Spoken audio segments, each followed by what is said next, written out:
All right, everybody, we're making progress on Project Off-Road Welding Cart. Currently, she's upside down. We got a lot done today. Got the gas tray in, got the axles welded on. Just waiting for those to cool down. We're going to use some wheelbarrow tires and wheels, and got some 5-inch or 5/8, sorry, cold rolled solid bar stock.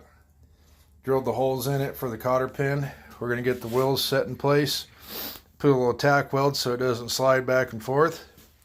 And we got a video coming up pretty soon on this.